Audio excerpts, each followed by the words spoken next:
Indian साहब आए हैं और ये हम लोग का जो चरित्र है उसमें किसी भी तरह का कोई हल्ला गुल्ला नहीं होना चाहिए। हमारा हम लोग का झगड़ा नहीं है, आए बात करने दीजिए, जो निर्णय होगा आपसे पूछ कर। मेरा ऐसा कहना है कि हम लोग तो अनशन पर बैठते ही नहीं। हम लोगों ने इतना ही रिक्वेस्ट किया था कि मुख्यमंत्री एक बार 5 साथियों से मिल ले। बच्चों ने इतना आगे बढ़कर कह दिया कि अगर मुख्यमंत्री मिलकर ये कह देंगे कि अनियमितता नहीं हुई है और हम री एग्जाम नहीं कराएंगे तो हम लोग मान लेंगे उस बात। आपने एक बार बच्चों को लाठी मारा, फिर लड़के खड़े हो गए, दूसरी बार फिर लाठी आपने चलाया, फिर लड़के खड़े हो गए। मारिए ना, हमको मारिए, आप हम यहाँ बैठे हैं। मैं सारे बच्चों के सामने कह रहा हूँ, मारिए हमको, अगर है दम तो मार के दिखाइए। आप जबरदस्ती उठा के ले जाइएगा। अपने नेताओं को, अपने अफसरों को बता दीजिए, हम अभी वापस कर लेते हैं। मुख्यमंत्री मिलने के लिए तैयार हो जाएं इन बच्चों से, हम अभी वापस। 29 को अगर मैं चाहता, 15,000 लड़के थे तो कम से कम बांग्ला तक तो हम लोग जरूर जाते और गोली चलती। आप लोग एग्जाम अपने हिसाब से करा रहे हैं, फिर भी नहीं मिलिएगा तो दबेगा, क्लियर बात। बाकी आपको पकड़ना है तो आप हमको बता दीजिएगा कितने बजे आके पकड़िएगा, ले जाइए। बीपीएससी की तरफ से आज री एग्जाम लिया जा रहा है, लेकिन अभ्यर्थियों का धरना प्रदर्शन आज तीसरे दिन भी जारी है। पटना के गांधी मैदान में तमाम अभ्यर्थी 3 दिनों से मौजूद है, अनशन पर बैठे हैं, प्रदर्शन पर बैठे हैं कि आयोग अपना फैसला बदले। लेकिन आपको बता दें कि आयोग ने अपना फैसला नहीं बदला है और आज री एग्जाम होने वाला है। ऐसे में जनसुराज के सूत्रधार प्रशांत किशोर भी इन अभ्यर्थियों के साथ मौजूद हैं और अनशन पर बैठकर आयोग से मांग कर रहे हैं। ऐसे में आपको बता दें कि बीपीएससी अभ्यर्थियों के साथ आज तीसरे दिन भी आंदोलन जारी है और रघुपति राघव राजा राम के गाने से आज दिन की शुरुआत की गई है। बता दें कि बिहार बीपीएससी छात्रों के साथ प्रशांत किशोर का आमरण अनशन लगातार तीसरे दिन भी जारी है। आज की सुबह गांधी मैदान के भजन रघुपति राघव राजा राम से इसकी शुरुआत हुई है। जो आपको बता दें कि आज तीसरे दिन भी अभ्यर्थियों का अनशन जारी है और इनके साथ प्रशांत किशोर जो है वो भी मौजूद है। ऐसे में आपको बता दें कि बिहार लोक सेवा आयोग के द्वारा जो मांगे हैं अभ्यर्थियों की वो पूरी नहीं की जा रही है और ऐसे में पटना के कुम्हरार स्थित बापू परीक्षा केंद्र में ली गई 17वीं बीपीएससी पीटी परीक्षा को रद्द किए जाने के बाद आज यानी 4 जनवरी को बीपीएससी की 17वीं पीटी की पूर्ण परीक्षा आयोजित की गई है। उसको लेकर तैयारियां पूरी कर ली गई है। अब यह परीक्षा पटना जिला के 22 विभिन्न परीक्षा केंद्रों पर ली जा रही है। इस परीक्षा की तैयारियों को लेकर पटना डीएम डॉक्टर चंद्रशेखर सिंह और वरीय पुलिस अधीक्षक ने भी बताया है कि बिहार लोक सेवा आयोग पटना द्वारा आयोजित एकत्रित 17वीं संयुक्त प्रतियोगिता परीक्षा स्वच्छ, कदाचार मुक्त एवं शांतिपूर्ण माहौल में संपन्न कराई जाएगी। इसको लेकर बीपीएससी 17वीं संयुक्त प्रतियोगिता पूर्ण परीक्षा के लिए दंडाधिकारी, पुलिस अधिकारी और पुलिस पदाधिकारियों की प्रतिनियुक्ति की गई है। पटना डीएम ने साफ तौर पर बताया है कि पिछले दिनों जो हाल हुआ है वो ऐसा नहीं किया जाएगा, क्योंकि कई सारे अधिकारियों की प्रतिनियुक्ति इस परीक्षा को लेकर की गई है। क्योंकि कुम्हरार स्थित बापू सेंटर परीक्षा केंद्र पर बवाल मच गया था, क्योंकि अभ्यर्थियों ने कहा कि क्वेश्चन पेपर लीक हुआ है। कई दिनों से गर्दनीबाग धरना स्थल पर अभ्यर्थी बैठे हैं, आयोग को अपना फैसला बदलने की बात कह रहे हैं, लेकिन आयोग ने कड़े लहजे में कह दिया है कि चाहे कुछ भी हो जाए हम फैसला नहीं बदलेंगे। और अब हाल ये है कि आज री एग्जाम उस सेंटर का लिया जा रहा है, लेकिन आयोग ने अपना फैसला नहीं बदला है। जी हां, ऐसे में बता दें कि गांधी मैदान में भी पिछले 3 दिनों से अभ्यर्थी बैठे हैं, अनशन पर हैं, धरना प्रदर्शन पर हैं, लेकिन किस आयोग जो है इन अभ्यर्थियों की बात नहीं सुन रहा है। सरकार से भी अभ्यर्थी मांग कर रहे हैं और सरकार भी इन लोगों की मांगों को पूरा नहीं किया जा रहा है। ऐसे में आपको बता दें कि इतनी सर्दी है और इस ठंड के मौसम में भी जितने भी तमाम अभ्यर्थी हैं वो गांधी मैदान में पिछले 3 दिनों से बैठे हैं, पूरी रात वहीं रहते हैं, लेकिन आयोग और सरकार इनकी बातों को नहीं सुन रहा है। जी आप देखना ये होगा कि आज री एग्जाम है, आज के दिन क्या कुछ बातें निकल कर सामने आती है और परीक्षा केंद्र पर क्या कुछ होता है। और ये हम लोग का जो चरित्र है उसमें किसी भी तरह का कोई हल्ला गुल्ला नहीं होगा। हमारा हम लोग का झगड़ा नहीं है, आए बात करने दीजिए, जो निर्णय होगा आपसे पूछकर होगा। आप ये रिक्वेस्ट करने आए हैं कि आप अनशन को खत्म कर दीजिए। मेरा ऐसा कहना है कि हम लोग तो अनशन पर बैठते ही नहीं। हम लोगों ने इतना ही रिक्वेस्ट किया था कि मुख्यमंत्री एक बार 5 साथियों से मिल लें, हमसे नहीं, छात्रों से एक बार मिल लें, बात माने या न माने। बच्चों ने इतना आगे बढ़कर कह दिया कि अगर मुख्यमंत्री मिलकर ये कह देंगे कि अनियमितता नहीं हुई है और हम री एग्जाम नहीं कराएंगे तो हम लोग मान लेंगे उस बात को। ये बच्चों ने अपने आप, इनकी जीवन का सवाल है, लेकिन इन्होंने अपने आप इस बात को मान लिया। इसके बाद भी मुख्यमंत्री बच्चों से मिलना नहीं चाहते। यही बिहार के लड़के और बच्चे तो उनको चुनकर मुख्यमंत्री बनाए हैं। कितना दिन लाठी मारिएगा? आपने एक बार बच्चों को लाठी मारा, फिर लड़के खड़े हो गए, दूसरी बार फिर लाठी आपने चलाया, फिर लड़के खड़े हो गए। आज आप हमको पकड़ कर ले जाइएगा, मैं फिर बैठ जाऊंगा। आज गांधी मैदान के कॉर्नर में बैठे हैं, कल 1 लाख लड़कों के साथ गांधी मैदान में आ जाएंगे बिना बात के उठाए। कितना गोली चला लोगे भाई? और आप चला के निकल जाओगे?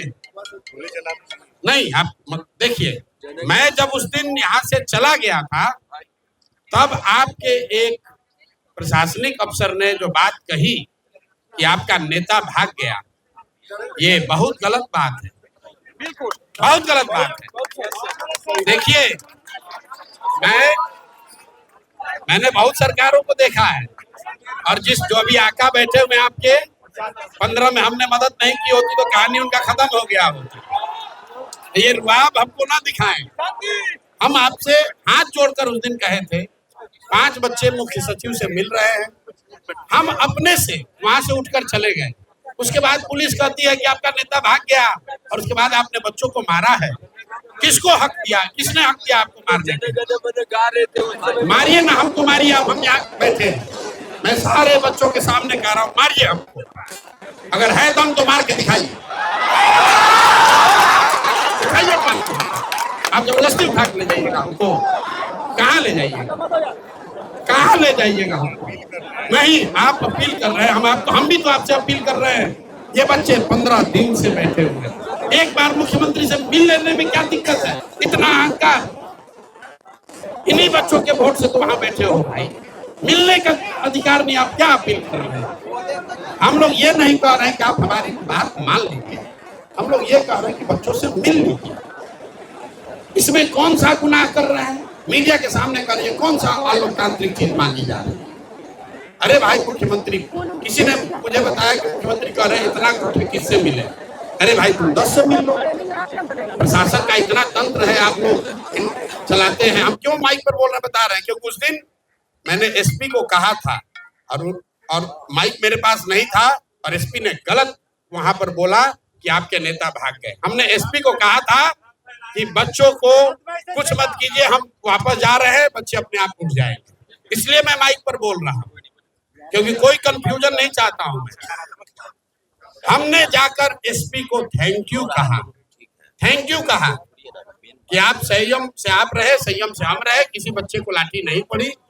अब हम लोग जा रहे हैं, 5 बच्चे डेलीगेशन लेकर जाएंगे मुख्य सचिव से मिलने।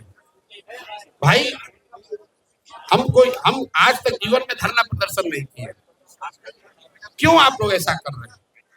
लेकिन आप अगर बच्चों को मारिएगा तो अब मेरे लिए जीवन मरण का सवाल है। हमारे रहते हुए बच्चों को अपमान और मारिएगा। अगर आप लोगों ने मारा तो मेरे मेरे शरीर पर चल के ही आपको मारना पड़ेगा, मारने नहीं देंगे। आप ये बात पुलिस पर लगा के हमको डरा दीजिएगा। कितना पुलिस लगा लोगे आप? कितना पुलिस लगा लीजिएगा? एक दिन आज हमको दबा दीजिएगा, कल फिर आएंगे। मत कीजिए, हाथ से निकल जाएगा। बच्चों को आप रोक नहीं पाओगे। तो अपने नेताओं को, अपने अफसरों को बता दीजिए, हम अभी वापस कर लेते हैं। मुख्यमंत्री मिलने के लिए तैयार हो जाएं इन बच्चों से, हम अभी वापस ले लेंगे। हमारी 5 मांग है, हम सब मांग अपना वापस ले लेंगे। मुख्यमंत्री मिल लें इन बच्चों से।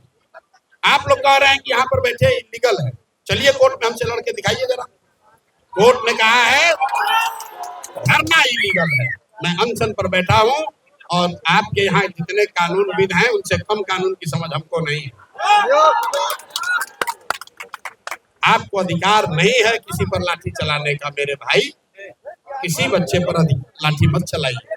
आपके भी बच्चे हैं, आप भी कभी इसी तरह अभ्यर्थी रहे होंगे, हम भी उसी लॉज में पढ़े हैं, आप भी किसी कॉलेज में पढ़े होंगे, आप भी यही परीक्षा पास करके आए हैं।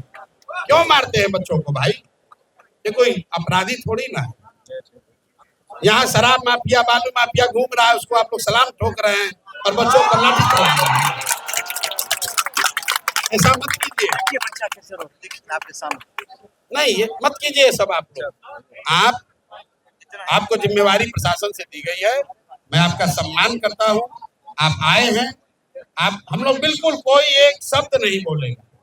आप जिसको अच्छा लगे अपने मर्जी से 20 लड़के जो अनशन में शामिल रहे हैं उसमें से 5 लड़का चुन लीजिए, हमको कोई लेना देना नहीं। लेकिन मुख्यमंत्री को तो मिलना ही पड़ेगा, मिलना तो पड़ेगा। अगर उनका आन है तो इन बच्चों का भी आन है। क्या? अरे आप खुद DIG रहे, आप संजय, तुम लोग आए हो, देखो मेरे नेता के इर्द गिर्द जितने लोग बैठे हैं, हम हैं DIG रिटायर, हमारे जितेंद्र मिश्रा है IG रिटायर, आनंद मिश्रा है अभी भी DIG बगल में बैठा हुआ है सर। तो 3 रिटायर्ड IPS अफसर अपने नेता के, ये तो छोड़ क्या है, ये तो रिजाइन दे क्या है। तो हम अपने नेता के इर्द गिर्द हम भी जो है पूरा जैसे SPG लगता है ना, वैसे हम लोग 3 IPS इनके तीनों तरफ। हमारे नेता को छूने से पहले संजय को और ADM साहब को, सबको मैं कहता हूँ पहले हमको उठाओ, उसके बाद मेरे नेता को छूना। चूंकि हम आपसे आग्रह, सर का जो मांग है, सर जो बोला है उस पर विचार। छोटी सी बात है क्या, इसको आप लोग इशू मत बनाइए। नहीं, हम समझ रहे हैं आप नहीं बना रहे, आप सर नहीं बना रहे। उस दिन जिस दिन 29 को घटना घटी थी, यदि किसान जी अगर हम चाहते हैं, अगर हम 29 को अगर मैं चाहता 15,000 लड़के थे तो कम से कम बांग्ला तक तो हम लोग जरूर जाते और गोली चलती उसकी, गोली चलती, क्योंकि मैं नहीं चाहता हूं कि किसी बच्चे को चोट लगे। आपको भी चोट लगेगा तो आप भी बिहार के बंदे हैं, हम लोग एनार्किस्ट नहीं है। हम भी सिविल सर्वेंट रहे, इंटरनेशनल सिविल सर्विस छोड़कर आए हैं ये काम करने। हम अगर चाहते तो उस दिन वहां पर पुलिस कितनी थी? 50 लोग थे। आपने डाक बंगला पर बंदोबस्ती कर रखी थी, 50 लोगों को रौंद कर हम लोग आगे बढ़ जाते। आप पीछे से लाठी चलाते, पूरा law and order situation create होता। क्यों करना? हम लोग बिहार को बनाने आए हैं कि बिहार को बर्बाद करने, लड़ाई झगड़ा करने हैं? बच्चों की मांग है, आप लोग मान रहे नहीं है। सरकार को मानना चाहिए था, अगर न भी माने मिल लीजिए, वो सरकार के हक में है। आप लोग एग्जाम अपने हिसाब से करा रहे हैं, फिर भी मिल लीजिए, नहीं मिलिएगा तो दबेगा। क्लियर बात है। बाकी आपको पकड़ना है तो आप हमको बता दीजिएगा कितने बजे आके पकड़िएगा, ले जाइए पकड़। मैसेज ऊपर पहुंचा दो, बहुत सिंपल है भाई। हाँ, समझ रहे हैं। इससे सिंपल आप क्या कर सकते हैं भाई? 5 लड़कों से मिल लेंगे तो सारा प्रॉब्लम जो है। सर क्या कर रहे हैं, 5 लड़कों से मिलना क्या भाई? अब नहीं मिलेंगे तो जो उनके सलाहकार लोग हैं उनको भी समझना होगा। जब स्थिति गड़बड़ होगी तो सिटी एसपी और लॉ एंड ऑर्डर एडीएम का मामला नहीं होगा, तो पूरे राज्य का मामला होगा। आप पकड़ के हमको ले चलिए, कोई दिक्कत नहीं। अभी हम आपको ये भी आश्वस्त कर रहे हैं, हमको पकड़िएगा, कोई एक नारा भी नहीं लगा, हम स्वेच्छा से आपको गिरफ्तारी दे देंगे, आप ले जाइए हमको। लेकिन उसके बाद की जिम्मेवारी आप लोग की होगी, मीडिया के सामने बताकर जा रहे हैं। आप लोग तय कर लीजिए भैया आपको क्या। मुख्यमंत्री से आप लोग इतना घबराते हो, ऐसे लोग हम लोग बनाने में कंधा लगाते हैं। कैसे देखेंगे, कैसे देखेंगे? मुख्यमंत्री भी तो अपने अफसरों से पूछेंगे कि भाई क्या सिचुएशन है।